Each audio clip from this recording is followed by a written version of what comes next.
Well, look who decided to not have internal organs. Welcome, Hysilens, to the Honkai Star Rail roster. Today, we're going to be taking a look at her insides and outside. Dear Lord. What's going on, everybody? Welcome back to the creator experience server for Honkai Star Rail. This is going to be version 3.5, and right now we have Hysilens, the brand new dot character that's going to be taking Kafka's buffs and making them even more lethal for basically every enemy in the entire game. So, this one will be a little bit different because I will not be making a full guide on the character. However, I will still be telling you guys what I think about the character and give you my overall first impressions on how she plays and whether or not she's worth pulling for your account. So with that said, let's go ahead and start off with a showcase right after I show you what we have equipped. Now on her, we have Eyes of the Prey at S5. That is a 4-star Lycone that you can get in the gacha. It has a 40% effect hit rate increase and 48% dot damage increase. That's one of the best ones that you can be playing on her if you don't have her signature. This one is really solid, and there are other ones that are better, but just, you know, it's a 4-star and it's gonna be more accessible to you guys. We have all of her traces maxed. She's gonna be running Revelry by the Sea, which is the newer planar ornament set that's going to give you 12% attack and increase your dot damage dealt. And in addition to that, we're playing the Prisoner in Deep Confinement set, which is the dot set as well. No Eidolons activated. And with that being said, my name is Braxophone, but you call me Brax. Let's get into it.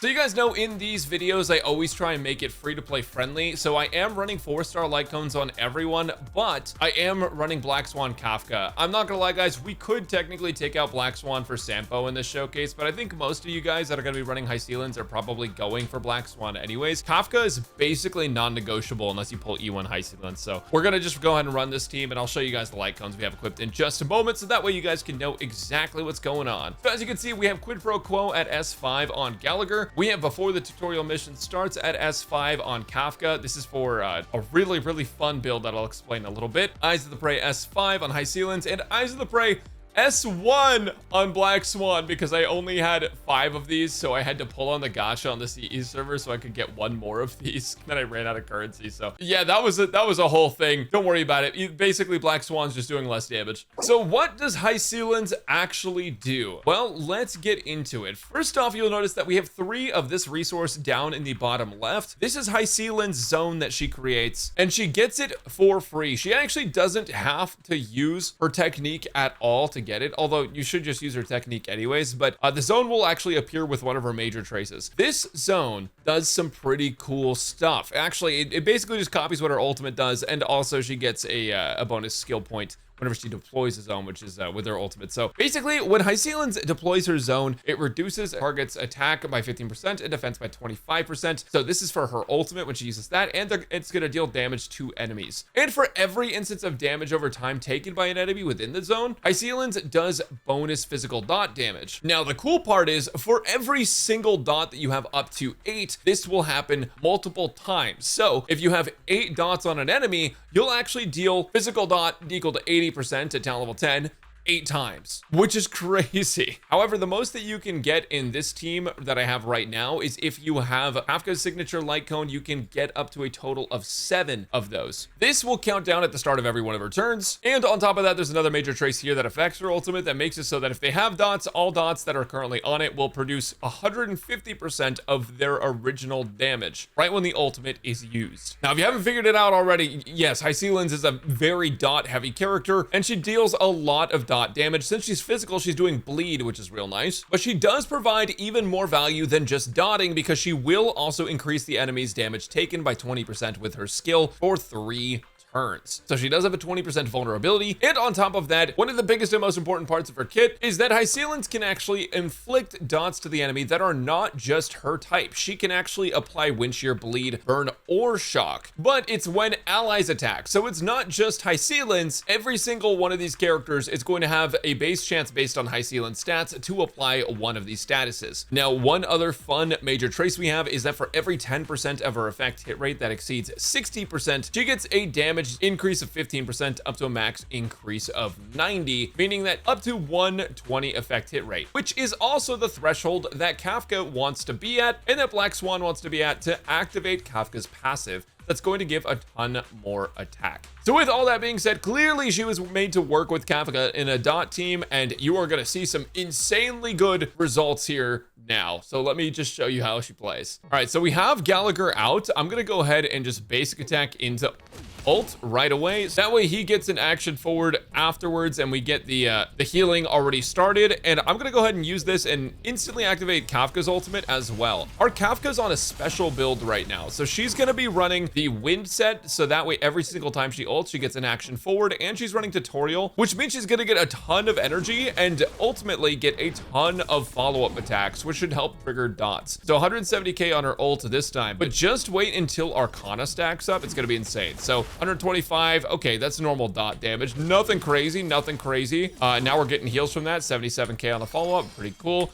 I'm gonna go and skill on Black Swan, and then I'm gonna skill on Hysilens. What's gonna happen is these guys are gonna attack, and it's going to hit all of us. What I'm going to try and do is during their turn, I'm gonna use Black Swan's ultimate, which means on their turn, they take 25% more damage. And then I'm going to use other ultimates afterwards to increase the damage they take from Kafka. But we're gonna see if that even works, because I don't know if they fixed that interaction or not. We're gonna go and skill Hysilens. And here they go. All right, so here we go. We got Black Swan ults going off.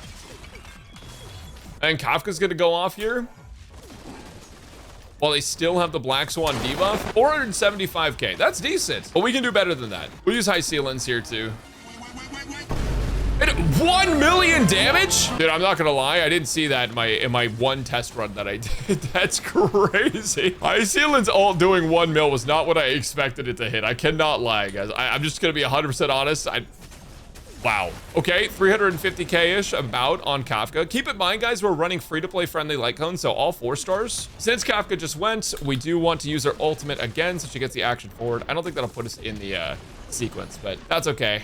We can just basic attack because this guy's gonna die here soon. Yeah, there it is. Oh my god, her follow-up doing 163 because of the dot triggers is so nuts to me. Okay, Japard's gonna hit us. Ow! He's gonna shield up, no problem. So we are going to basic attack Japard, and then we're gonna follow that up with one of these, so that way we can get some healing activated, even though we're already capped on skill points. We could play Huo here if we want it to be even better, but again, I want it to be like a little bit more relatable, so we're using Gallagher. All right, we have the ult immediately after.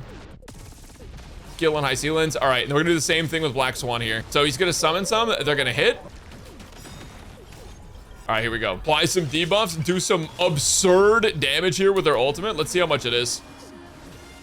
I love that animation too. 547, so that's pretty good, guys. I can't lie. I don't remember Dot doing damage like this back in the day. Back in my day, we used to do 200k damage and scream about it. Okay, so 161, pretty insane, but now we ult.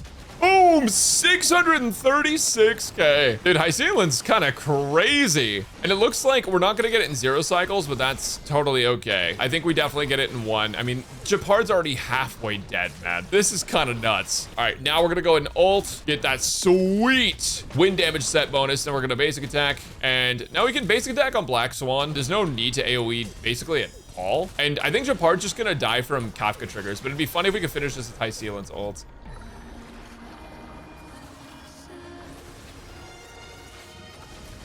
Absolute cinema. Oh, he didn't die. That's okay, now he does. 158k. So yeah, no, basically it just feels like Dot's consistent. Gulp. So she was able to clear in just 1 cycle, you guys. That's pretty nuts. Granted, we were using a 5-star team, say for Gallagher. Like, well, Gallagher's basically a 5-star. It's just that everyone has him. But do keep in mind that everyone was on these free-to-play or 4-star Lycones. Black Swan was on an S1, Eyes of the Prey. So 1 cycle for Dot in 2025 is insane, guys. So you might be asking yourself, well, how do I build this character? Like, what should I be putting on them? Well, Hysilens is actually very similar to Black Swan. Now, you do want her at 120% effect hit rate just for the Kafka buff and for her own max damage bonus. And that means that if you're going to play her fast, you probably want an effect hit light cone, and that could be on her signature, or it could be on the sample light cone. You can technically switch up the sets you're using, but these are going to be the best set options that you have right now. The Revelry by the Sea and the Prisoner in Deep Confinement. You can go double attack, but this dot bonus or the ignore defense thing is so useful on her because she just does so much dot damage already. And same with Revelry by the Sea, you guys. They're too good of set to not be using them. Now, if you want to know what main stats I have an effect hit rate body, speed boots, physical damage orb, and attack percent rope. I do need to let you know though that you can run attack boots and not run speed and just play her slow like you would play Black Swan. I don't know how many of you guys remember my Black Swan video, but I showed a graph of speed breakpoints for Black Swan where she does more or less damage. And basically the rule of thumb for this character was that if you can play her super fast at like 155 speed or up, she's really good. And if not, you want to play her very slow, like as slow as you can with like a couple speed subsets. Well, Hysilens is more or less the same in that you want to play her either super fast or super slow, but if you play her at like a medium speed, she's going to get worse results overall. I prefer to play her fast, but it is harder to build her that way, so keep that in mind. In the showcase you just watched, I also had Kafka at 164 speed. Now, that's actually worse than where we want it to be. Your goal is to get Kafka to 167 speed in combat for this team to be really optimized, for the setup to be really optimized,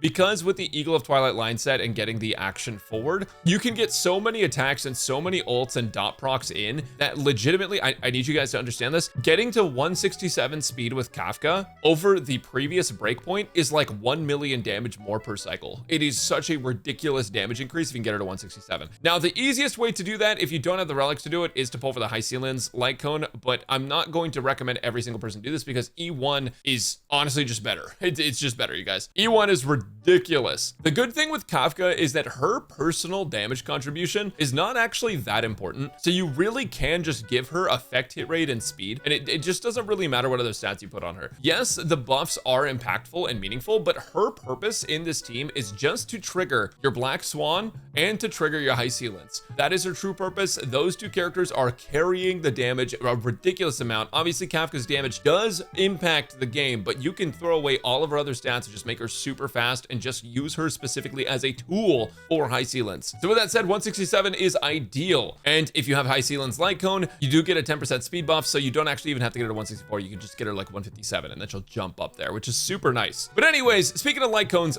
let me tell you what her Lycone actually does. So Hysilens Lycone is actually, oh my gosh, it's so pretty, dude. Her Lycone increases her effect hit rate by 40%, which is already a nice bonus. She also gets to apply a dot vuln to enemies based on how many debuffs that the enemy has on them. And then whenever the target that has that debuff gets attacked by an ally, it increases the attacker's speed by 10% for 3 turns. So you basically have a permanent 10% speed buff after the first attack by Hysilens having the Lycone on. So her signature is pretty dang strong, you guys, but it's not the only option you have. It's just one of the best ones. Actually, it is the best one. It's not even one of them. Now, if you guys want to see some funny numbers in the game, here are some weapon options. Here is her signature Lycone. Now, if you look here, it looks like Black Swan's S5 Lycone does better than her S1, but it's just better for her personal damage. The team damage is actually still a loss by comparison to her signature because Hysilens signature does give you that speed buff. Those many springs at S1 is pretty good. Lies Dance on the Breeze, Reforged Remembrance,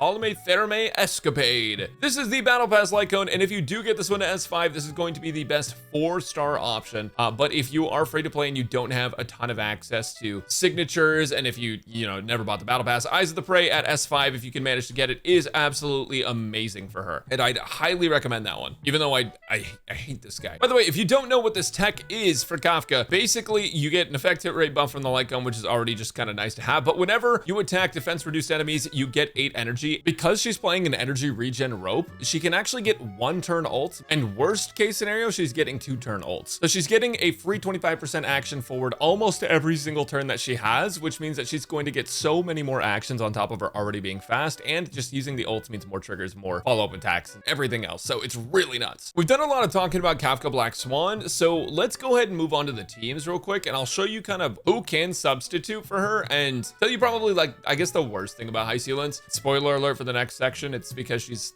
very limited. God, she's just aura farming, dude. This is insane. Yeah, so Hysilens' biggest issue is that she basically needs Kafka. So here's the team that I was running with Kafka, Hysilens, Black Swan, and Gallagher. I actually have Lushaka on 2 characters, so I should probably be putting Hysilens over in the left spot, but I just want you guys to know who I'm talking about, so I'm putting her here. Even as a free-to-play player, if you're trying to play Hysilens, I still recommend saving up for Black Swan and Kafka. Even if you don't get their signature weapons, I think that getting these 2 characters makes Dot just one of the strongest archetypes in the game, if not the strongest team in the game right now, at least until like Saritra comes out and then Phynon just like claps the entire verse. Anyways, if you like looking at a very attractive tall women or the only guy with facial hair in all of Honkai Star Rail, this team's probably for you, but you can play other characters in place of Gallagher and in place of Black Swan, and I'm going to talk about those. If you don't have Black Swan, if she's a character that you skipped, but like maybe you came back after not playing for a really long time, but you had Kafka, you can actually replace Black Swan with Silverwolf, Robin, Tribby, or Cypher. Silverwolf is just such a strong character now with all of her debuffs, and she actually has a really cool application if you do have Kafka's Lycone, where you can just give Silverwolf the Kafka Lycone because you're giving before the tutorial mission starts to Kafka, and then Silverwolf can now apply a unique dot that will contribute to the counter of Hysilens for her damage output.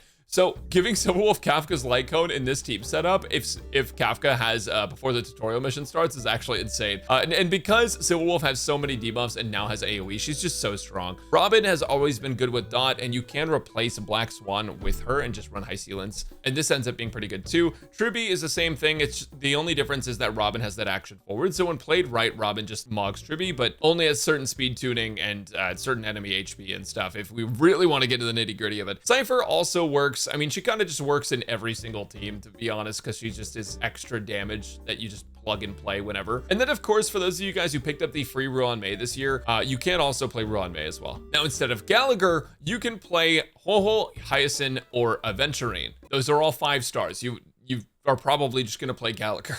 Ho-Ho is the best option in the game for them if you can afford the skill points, which is totally doable because you don't have to skill with Hysilens and Black Swan every single turn. So Ho-Ho, the reason she's beneficial is because she gives a massive attack buff with her ultimate. It's up to 40%, and she also gives 20% energy to everyone when she ults. The biggest downside is that she's SP negative if you are consistently healing, but you can sometimes get away with not having to consistently heal. Like sometimes you can get rid of it. It just depends on if the enemies are going to be crowd controlling you and stuff, because she does also have a cleanse, which is super useful. But yeah, Ho-Ho is really good. Hyacin, if you have her signature Lycone, is one of the better options, but if you don't have Hyacin signature Lycone, I would actually move her down to the bottom of the list of these characters, and I would just play Gallagher or Aventurine. Now, Aventurine's value comes from being able to use Trend of the Universal Market to apply dots, and if you're going to play Aventurine with them, you probably just want to play him on speed, defense, and effect hit rate, and just not care about your damage at all. Just make him fast and make him apply the debuffs as often as you can to help increase that stat counter for Hysilens, and he'll end up being a pretty solid support, especially with the new Don Hung coming out soon. I think that Aventurine will probably be relevant again soon. Like not just usable, but like very good. And then Gallagher, of course, you guys already, you don't even need me to explain the GOAT. The other option, if you don't have Black Swan, is you can just use like worse 4 stars. The next best character after Black Swan or any of the supports that I listed would just be like Sampo. Unfortunately, Sampo Koski is actually quite good here because of the wind shear that he applies, and also Luca can trigger bleeds, so Luca can also be played. But yeah, if you don't have Black Swan, you don't have any of those supports, I guess it's Sampo jail for you guys. So that would be the biggest downfall of Hysilens, which is that she just doesn't have a lot of team options that are not just full of 5-star characters, and if you don't have Kafka, she's basically just not worth getting, in my opinion. I'm sorry guys, I'm just gonna call it like it is. Like, this character is basically holding hands with Kafka at all times. This is what I was saying, like we need more dot trigger characters to make other characters playable than Kafka. But you know, I won't lie, like of all the characters that we could be forced to play all the time, I think that Kafka is not the worst one. I like playing Kafka. She's story relevant and she's really hot. The last thing that I need to go over with you guys in this pre-release video is Hysilens Eidolons. I'm just gonna break the news to you guys. E1 is broken. Yeah, this thing is insane. When Hysilens is on the field, you deal 116% of original dot damage. So it's like a damage amp from what? 16%. It's fucking crazy. On top of that, now whenever Hysilens applies any wind shear, bleed, burn, or shock on enemies via her talent, which is that thing where she can just like apply any of them from your allies attacking and stuff, Hysilens will actually make a carbon copy of the one you just applied and apply it again as a separate debuff. So basically what that means is that you're gonna hit 8 stacks like it's it's nothing, and it actually allows Hysilens to be played without a second DPS character. You can just play her like a hyper carry, honestly. Like, you just use Kafka to trigger her, and then you play her, Kafka, and then like some kind of buffer, and then a healer if you want to, and it just makes her ridiculously good for no reason. Well, not for no reason. I mean, you swiped on the character, but I hope you guys understand what I mean. I'm gonna show you guys her Eidolon differences. Wow. Yeah, so E1 is a simulated 72% damage increase. So do with that information what you will. That is personal damage, by the way. But yeah, I mean, guys, holy. If it's between E2 or her Lycone, technically you can just get enough speed and effect hit rate on these characters without investing into them too much to where like you don't need to get her Lycone to buff your character's speed. So I would recommend E1 over her Lycone, but her Lycone can help you complete your speed thresholds on her team. So there is that to think about. E2 is when the zone is active. The damage boost from the Trace Fiddle of All Pearls applies to all allies. Wow. If you guys don't know what that boost is, that's from Hysilens' effect hit rate buff. So that's basically just like a damage buff to the rest of your characters, which is like, that's pretty good. E3 is gonna be an ult and basic attack level up. E4 is gonna make it so that all enemies all type res is reduced by 20%, which is like, okay, that for an E4, that's pretty fucking insane. Talent skill level up on E5, and then E6 makes it so that instead of 8 triggers, she gets up to 12 when enemies are hit by an ally attack. So that's pretty nuts, and it also increases the multiplier of the dealt damage by 20%, which is just kind of ridiculous. So this character with Eidolons does get pretty dang crazy, and if you want to make Dot relevant for the rest of your life, this is the character that you want to invest in Eidolons in. But with that said, guys, if you have Hysilens, Black Swan, Kafka, you're gonna be able to clear endgame no problem. Like, you're not gonna need this now. This could be a later decision, guys. You don't have to wail. Don't do. Overall, Hysilens is actually a welcome addition to the game. I know she is a 5-star character that you will have to spend pulls on to make Dot super relevant again, like to make it like super good. But it's been a while since we got a Dot focused character, and it's kind of nice to have another one on the roster that's going to help elevate Dot even further. And it's nice because we're running a triple DPS comp instead of running like Robin or something and like a double DPS. So now it just feels like everyone does damage and everyone's killing the enemies and everyone's contributing. As for pull value, I think if you don't have Kafka, this character is not worth pulling just because you don't really have a way to play her consistently and get absurd damage without Kafka. You can definitely still like play her, but you're gonna notice a huge difference in the amount of time or cycles it takes you to clear MOC if you just played her without Kafka, to the point where I just wouldn't really recommend it. There's so many interesting characters coming out like Dark March that like, this is only a character if you're like a Kafka main or a Dot main and you just really want to make Dot like your consistent play style that you're able to clear endgame content with. If you do have Kafka and you've not been clearing MOC and stuff super easily, then Hysilens is a pretty easy character to play in my opinion, and can be super helpful for your team. She will need quite a bit of investment if you want to play her fast, but if you don't want to play her fast, you can just play her slow and she'll still help you dish out a Hysilien damage. So overall, I only suggest her for Dot players. If you're not a Dot player and you want to become one, be my guest, because she is very strong within that specific niche. Thanks for watching, everyone. Let me know down in the comments if you're gonna pull for her or if you'd let her for you.